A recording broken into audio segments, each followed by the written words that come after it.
Hello everyone, welcome or welcome back to my YouTube channel. My name is Shalini Raj and currently I am MBBS first year student at Mahatma Gandhi institute of medical sciences. So NEET के अब लगभग 30 दिन बाकी है and बेशक ये जो 30 दिन होते हैं ये बहुत ही इम्पॉर्टेंट, बहुत ही क्रूशियल होते हैं एंड आप लोग में से काफ़ी लोगों की तैयारी बहुत ही अच्छी, बहुत स्मूथ चल रही होगी, काफ़ी अच्छा स्कोर कर रहे होंगे मॉक टेस्ट में, कॉन्फिडेंट भी आ रहा होगा कि मेरा तो इस बार सिलेक्शन होने जा रहा है। एंड काफ़ी लोग ऐसे भी होंगे जिनको अभी तक समझ नहीं आ रहा होगा कि क्या किया जाए ताकि मेरा इस बार नीट में सिलेक्शन हो जाए। तो उनको मैं बस एक ही चीज़ बोलना चाहूँगी कि अभी आपको दाएं बाएं कुछ नहीं देखना है एंड सिर्फ और सिर्फ अपनी पढ़ाई करनी है एंड रिज़ल्ट के बारे में तो बिल्कुल भी नहीं सोचना है। क्या होगा वो बात की बात है, हो सकता है आपकी प्रिपरेशन उस लेवल तक की नहीं हो लेकिन फिर भी आपका सिलेक्शन। स्टार्ट करते हैं आज की वीडियो को।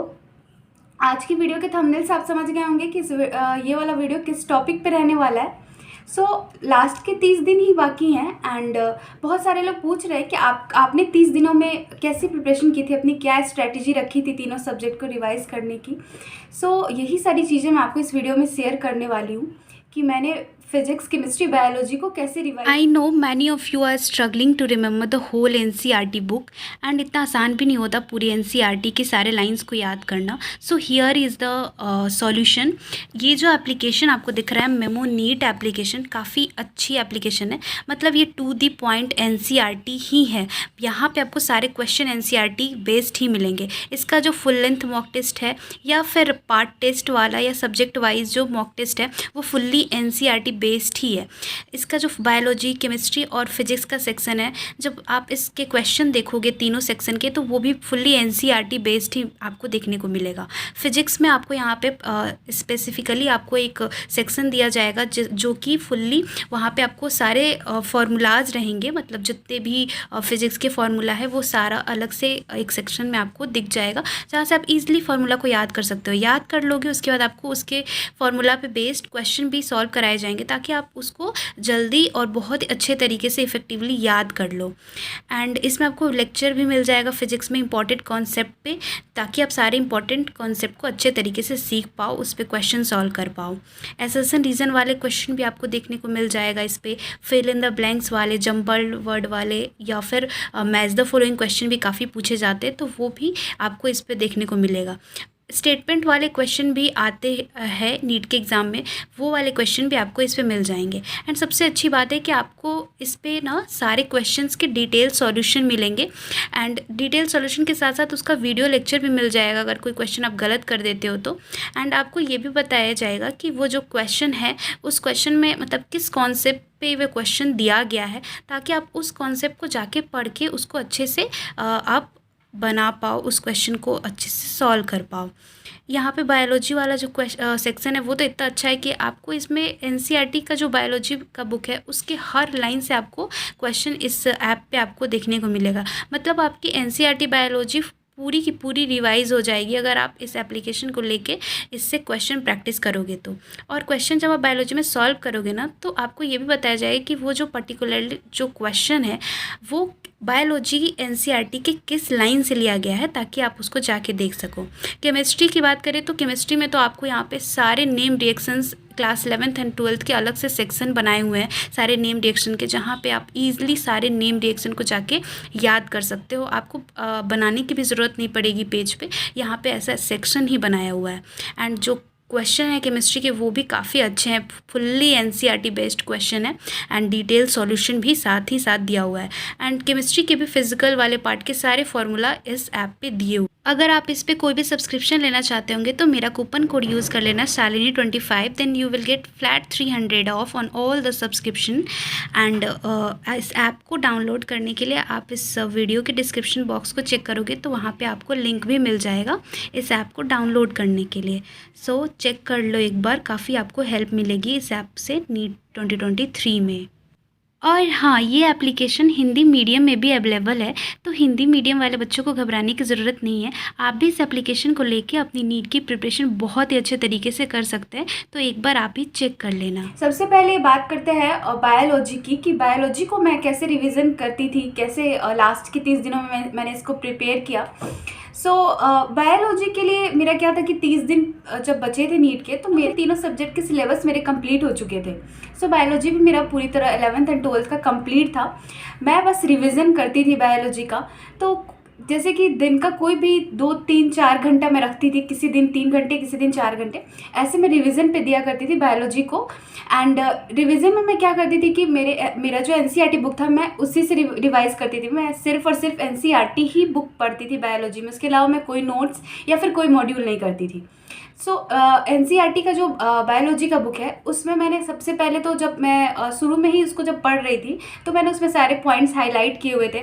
कुछ ऐसे पॉइंट भी, कुछ ऐसे लाइंस भी थे जो मेरे को याद नहीं होते थे, तो मैंने उस पे ही बायोलॉजी की बुक में ही उस पेज पे उन सारे पॉइंट्स को या फिर उन सारे लाइंस को लिख डाले थे जो मेरे से याद नहीं होते थे। तो मैं जब बुक उठाती थी, तो 3 घंटे या 4 घंटे के स्लॉट में मैं कोशिश करती थी 10 से ज़्यादा चैप्टर रिवाइज़ कर पाऊँ। जैसे मैं टारगेट रखती थी कि 3-4 घंटे में 5, कम से कम 4-5 ऐसे चैप्टर रिवाइज़ कर पाऊँ, मतलब एक कोई यूनिट रिवाइज़ कर पाऊँ। क्योंकि इस तरह धीरे धीरे आपको अपना पेस बढ़ाना पड़ेगा, क्योंकि बाकी जब लास्ट के जब 2-3 दिन रहेंगे, एक दिन बचा रहेगा, तो भी आपको बायोलॉजी के सारे 38 चैप्टर रिवाइज करके जाने रहेंगे। तो इसके लिए क्या करना, आपको शुरू से ही टाइम ऐसा देना है ताकि आप मतलब कम समय में ज़्यादा से ज़्यादा चैप्टर रिवाइज कर पाओ। तो इसकी प्रैक्टिस आपको शुरू से करनी पड़ेगी।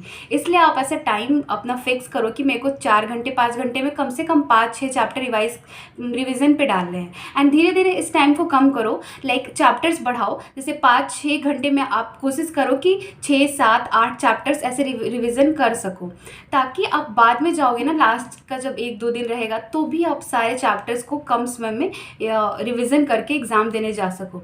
तो बायोलॉजी का मेरा यही था कि मैं चैप्टर्स रिवीजन पे डालती थी 3-4 घंटे के स्लॉट में। एंड उसके बाद रिवीजन करने के बाद मैं उससे क्वेश्चन प्रैक्टिस किया करती थी। सबसे पहले मैं प्रीवियस ईयर करती थी सारे चैप्टर्स के, जो भी मैं रिवीजन करती थी उसके बाद उन सारे चैप्टर्स के प्रीवियस ईयर करती थी।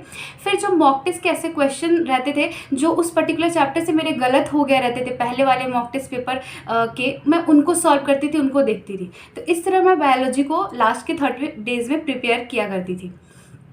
नेक्स्ट बात करते हैं केमिस्ट्री की। तो केमिस्ट्री में 3 पार्ट्स हैं, फिजिकल केमिस्ट्री, इनऑर्गेनिक और ऑर्गेनिक। तो इनऑर्गेनिक और ऑर्गेनिक के मेरे पास शॉर्ट नोट्स थे मेरे खुद के। एनसीईआरटी बुक के सारे मतलब जितने चैप्टर्स हैं इनऑर्गेनिक और ऑर्गेनिक के, सारे चैप्टर्स के मेरे खुद के बनाए हुए शॉर्ट नोट्स थे। तो मैं उनसे रिवाइज़ करती थी इनऑर्गेनिक और ऑर्गेनिक को। एंड उसके अलावा इंटेक्स के जो क्वेश्चन होते हैं और जो पीछे बैक एक्सरसाइज के क्वेश्चन होते हैं, मैं उनको किया करती थी। एंड उसके बाद प्रीवियस ईयर के क्वेश्चन मैं उस चैप्टर के करती थी। और इन सारे क्वेश्चन के हो जाने के बाद मेरे कॉपी में जो क्वेश्चन होते थे जो मेरे को थोड़ा हार्ड लगते थे या मेरे से नहीं बन पाते थे, उनको करती थी। और जो मॉक टेस्ट के क्वेश्चन होते थे उनको सॉल्व करती थी। तो लाइक ये सारे जो क्वेश्चन आप इतना करोगे, तो आप पूछोगे कि हर बार ये सब चैप्टर्स के क्वेश्चन करने हैं क्या? तो आपको सारे के सारे नहीं करने। जो क्वेश्चन आपसे नहीं बन पाते हैं उन पे आपको ज़्यादा ध्यान देना है। जब आप क्वेश्चन प्रैक्टिस करोगे इन पर्टिकुलर चैप्टर, जो भी चैप्टर आप पढ़ोगे और उनके क्वेश्चन प्रैक्टिस करने जाओगे, तो वही क्वेश्चन करोगे जो आपसे नहीं बन पाते हैं, आपको हार्ड लगते हैं। सो इस तरह मैं इनऑर्गेनिक और ऑर्गेनिक को रिवाइज करती थी। इसके अलावा बचा फिजिकल केमिस्ट्री। तो फिजिकल केमिस्ट्री के भी मेरे पास शॉर्ट नोट्स थे और उस शॉर्ट नोट्स में मेरे फॉर्मूला भी होते थे और इम्पॉर्टेंट कॉन्सेप्ट जहाँ से क्वेश्चन आ सकता है वो सब भी उस मेरे शॉर्ट नोट्स में रहते थे। तो मुझे जब रिवीजन करना होता था, रिवाइज करना होता था उस चैप्टर को, तो मैं शॉर्ट नोट्स ही उठाती थी। मेरे को नोट्स बार बार नहीं पढ़ना पड़ता था, क्योंकि मैंने उस नोट्स से ही देख के ये शॉर्ट नोट्स प्रिपेयर किया था, ताकि मेरे को बार बार वो इतने लंबे लंबे जो हमारे नोट्स होते हैं वो नहीं पढ़ने पड़े। सो इसलिए मैंने आपको बार बार बोला है कि शॉर्ट नोट्स बनाइए, क्योंकि इससे आपका टाइम भी घट जाता है एंड रिवीजन की फ्रीक्वेंसी भी काफ़ी बढ़ जाती है। बात करें तो फिजिक्स में भी मैंने सारे चैप्टर्स के नोट्स बना के पढ़ाई की थी। पहले मैं नोट्स रिवाइज करती थी ना, मैंने उसी टाइम पे सारे फिजिक्स के चैप्टर के शॉर्ट नोट्स बना लिए थे खुद के। तो फिर से मेरे पास फिजिक्स के भी सारे चैप्टर्स के शॉर्ट नोट्स थे, लगभग सारे चैप्टर्स के मैंने खुद ही प्रिपेयर किया था। तो जब मैं फिजिक्स का रिवीजन करती थी तो उन्हीं शॉर्ट नोट्स को मैं रिवाइज करती थी बार बार। तो उस शॉर्ट नोट्स में मेरे सारे फार्मूला भी थे और कॉन्सेप्ट भी थे। इस तरह मैं फिजिक्स को रिवाइज करती थी बार बार उस शॉर्ट नोट से। एंड इसके साथ साथ फिजिक्स में भी मैं प्रीवियस ईयर लगाती थी, मेरे पास प्रीवियस ईयर की बुक थी एंड मैंने इसको बहुत बार सॉल्व किए गाइज। एंड मैं आपको बोलूँगी कि आप भी सॉल्व करो तीनों सब्जेक्ट के लिए। एंड फिजिक्स का जो इस बार का क्वेश्चन था वो एकदम से प्रीवियस ईयर के ही ट्रेंड पे था, तो मेरे को बहुत आसानी पड़ा था बनाने में। तो मैं आपको बोलूँगी कि आप भी प्रीवियस ईयर करो, अभी भी नहीं शुरू किया है तो अभी भी शुरू कर दो, बहुत हेल्प मिलेगी आपको। तो मैं प्रीवियस ईयर करती थी, उसके बाद जब मैं उस पर्टिकुलर चैप्टर को रिवाइज कर लेती थी तो उसके बाद उसका प्रीवियस ईयर सॉल्व करती थी। एंड आप पूछोगे कि एनसीईआरटी बुक आप करते थे या नहीं, तो मैं एनसीईआरटी बुक के जो इंटेक्स के क्वेश्चन होते थे वो करती थी, और बैक एक्सरसाइज के जो वैसे क्वेश्चन जो पूछा जा सकता है, लाइक ऐसे भी क्वेश्चन है फिजिक्स के बैक एक्सरसाइज में जो हमारे लेवल का नहीं है, मतलब नीट के लेवल का नहीं है, वो जेई लेवल के क्वेश्चन होते हैं, कुछ एडवांस लेवल के भी हैं। तो हमें खुद जब बनाओगे ना तो खुद आपको समझ आ जाएगा कि ये क्वेश्चन आ सकता है या नहीं आ सकता। तो इस तरह मैंने एनसीईआरटी बुक भी किया था। तो इसी तरह आपको भी अभी क्या करना है कि आप एनसीईआरटी में जो फिजिक्स के एनसीईआरटी में जो क्वेश्चन है, कम से कम आप इंटेक्स क्वेश्चन तो कर ही के जाना, आपको काफ़ी हेल्प मिलेगा। क्वेश्चन आते हैं डायरेक्टली इंटेक्स वाले पार्ट से। तो मैं इस तरह फिजिक्स को करती थी रिविज़न। जो मेरा मॉक टेस्ट हुआ रहता था, पहले वाले मॉक टेस्ट के जो मेरे पास क्वेश्चन थे, उन मॉक टेस्ट में मैंने स्टार मार्क करके रख लिया था पहले ही। ऐसे वैसे क्वेश्चन को मैंने स्टार मार्क किया था जो मेरे से नहीं बन पाए थे मॉक टेस्ट पेपर में, तो मैं उस क्वेश्चन को बार बार रिवाइज करती थी, उसको देखती थी। तो इस तरह जो भी क्वेश्चन मेरे से मॉक टेस्ट में नहीं होते थे तो मैं उनका फ्रिक्वेंटली रिवीजन करती थी, ताकि अगले बार जब मॉक टेस्ट में वो आते थे क्वेश्चन तो मेरे से बन पाए।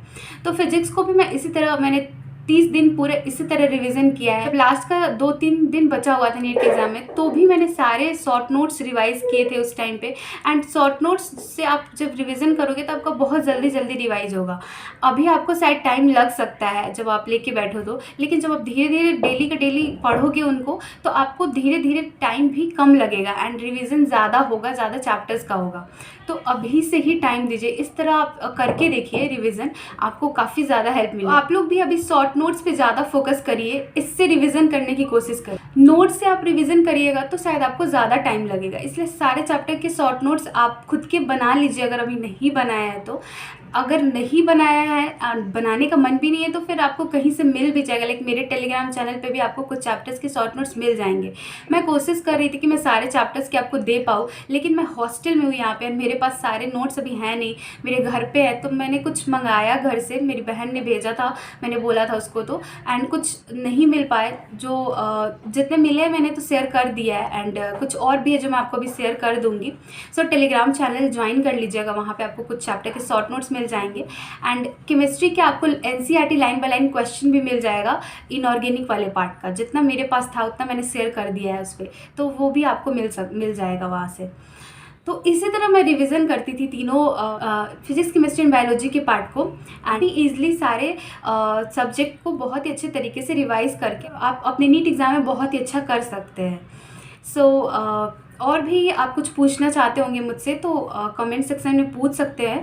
एंड बात करते हैं मॉक टेस्ट की, तो मॉक टेस्ट मैं फिजिक्स वाला कहीं दिया करती थी, एंड इसके अलावा मेरे पास एलन के क्वेश्चन आ जाया करते थे, मेरे फ्रेंड्स थे वहाँ पे। तो आपको फ्रिक्वेंटली अभी मॉक टेस्ट देना है, लाइक आप कोशिश करो कि 2-3 मॉक टेस्ट आप पर वीक दे पाओ। मॉक टेस्ट के बहुत सारे फ़ायदे हैं, आपको मॉक टेस्ट में आपको अपनी गलतियां समझ आएंगी। आप जितना भी कुछ रिवाइज कर रहे हो यहाँ पे आपको ये नहीं समझ आएगा कि आपने कौन से पार्ट को बहुत अच्छे तरीके से रिवाइज किया है, कौन सा ऐसा पार्ट है जो आपको उतना अच्छे से नहीं हुआ। वो जब आप मॉक टेस्ट दोगे तो तभी आपको पता लगेगा कि आपकी कमियाँ कहाँ हैं, कौन सा ऐसा पॉइंट है जो आपका वीक रह गया है। तो मॉक टेस्ट तो प्लीज़ दीजिएगा, ऐसा मत सोचिएगा कि मॉक टेस्ट देने से बिना दिए ही हो जाएगा सब चीज़। मॉक टेस्ट बहुत ज़्यादा ज़रूरी है, मैंने बहुत सारे मॉक टेस्ट दिए हैं। आपको अगर विश्वास ना हो तो आप मेरा वो वीडियो देख लीजिएगा जिसमें मैंने बताया मैंने कितना सारा मॉक टेस्ट दिया है।